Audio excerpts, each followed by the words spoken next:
We can speak now live on LBC and LBC News to Wahid Beheshti, founder of Iran Front, who's been leading a sit-in protest outside the Foreign Office since mid-November 2022 to call for the UK to prescribe the IRGC. Thank you for joining us. What is your reaction to what's happened overnight?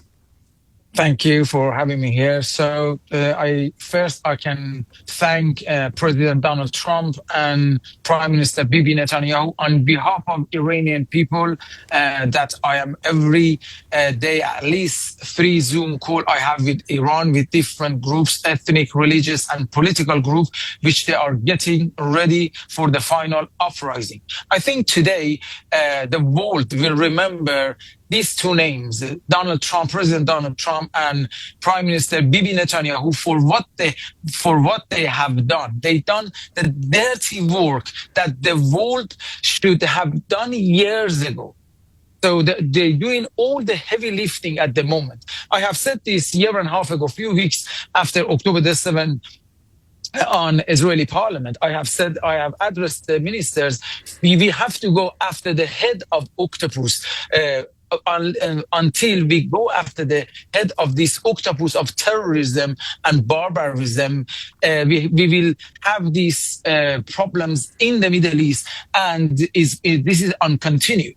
And when we have a precise and proper strike toward them, then the world will understand that they are paper tiger. Look at what they have done in past 8 days. They were threatening the world, we're going to do this, we're going to do that, but they have done nothing. From launching 300 ballistic missiles, they come to launch 10 ballistic missiles a day. So this is, I think, great moment. That was the most decisive and well-timed choice that has been made by President Donald Trump. And as he stated, if the regime, as they said, they're gonna retaliate, or they do any crazy reaction. There are many targets left. One of the more targets is going to be the supreme leader, and he says it's going to be very easy. But let's see what we are facing at the moment.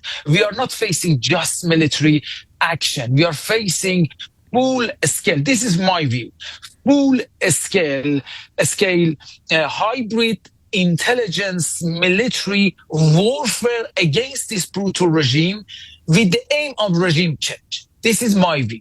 Because 2 days, if you listen to the report of Rafael Garussi, the head of IAEA, 2 days before this war started, he stated the nuclear program of Iranian regime is very complex, that's his words, layer by layer, hidden in different sites throughout all Iran. Some of these sites are 800 meters under the ground.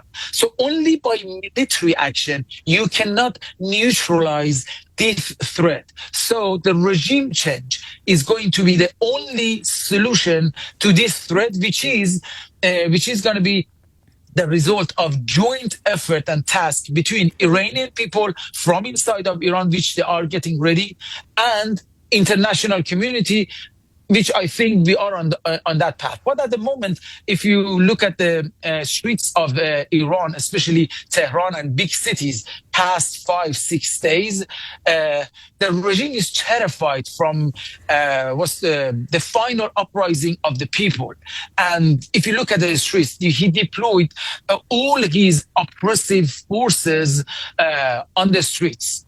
So the Iranian people blatantly asking Bibi Netanyahu, Prime Minister Bibi Netanyahu, to strike the Besiege and IRGC military bases. They are blatantly asking for this. So I think in next, I would say 10 days, something like that, when the regime gets weaker, then the world will witness the final uprising of Iranian people.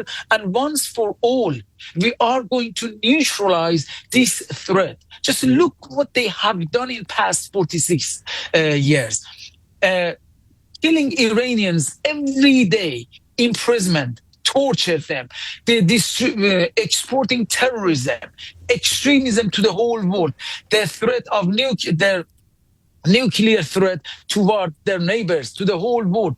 So if just imagine Iran, Middle East, without this brutal regime. The great nation of Iran and Israel, they can build a new Middle East.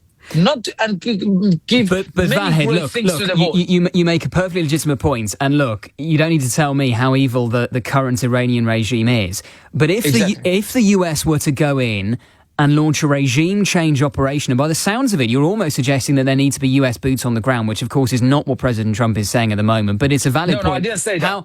I didn't say that. Okay, but well, how do you know, therefore, that the nuclear program has been completely dismantled? I mean, the only way you can check is actually being on the ground, is it not?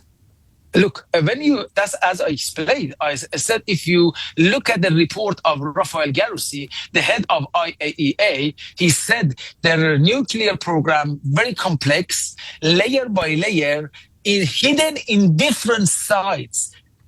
Through Iran. So how do you ascertain that has been dismantled or destroyed? So the regime change is going to be the only solution, because you don't know how many more sites they have. You have no idea what kind of hidden program at the moment they have. Okay, the Fordo, Isfahan, and Natanz has been hit, and as has been described by President Trump, the threat of these three sites has been neutralized. But what other sites they have?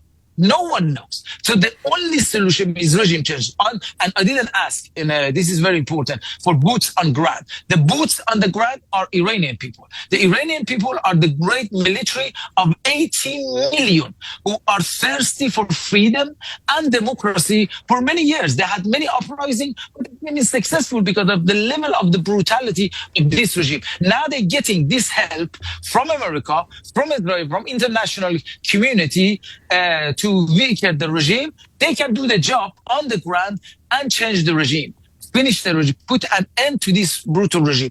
This is the only way. And the world, look, after 46 years failing in confronting this regime, the world has to come to this realization: you cannot change the nature of a scorpion.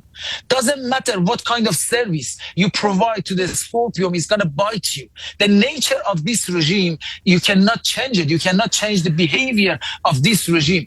This regime is not driven by politics, but by a crazy ideology. They think they have a divine mission, and their divine mission is that destroying Western civilization, replace it by caliphate, by Islamic State. And some of them, they are willing to die for that. How can you change the nature of this kind of regime? So the only way to put an end to this regime with the help of Iranian. And this is what we are facing at the moment, and Iranian people are very happy. Just look at the images that come out of Iran. They are leaving their houses, their cities from Tehran, but they're happy. Yeah, and we will see what happens over the coming days, whether indeed this regime in Tehran, which is probably weaker than it's been at any point since 1979, whether it staggers on or whether it is overthrown. Vahid, we're going to have to leave it there, but thank you so much, Wahid Beheshti there, founder of Iran Front, who's been leading a sit-in protest outside the Foreign Office since mid-November 2022 to call for the UK to prescribe the IRGC. You're listening to me, James Hanson, on LBC and LBC News. It's 5:47.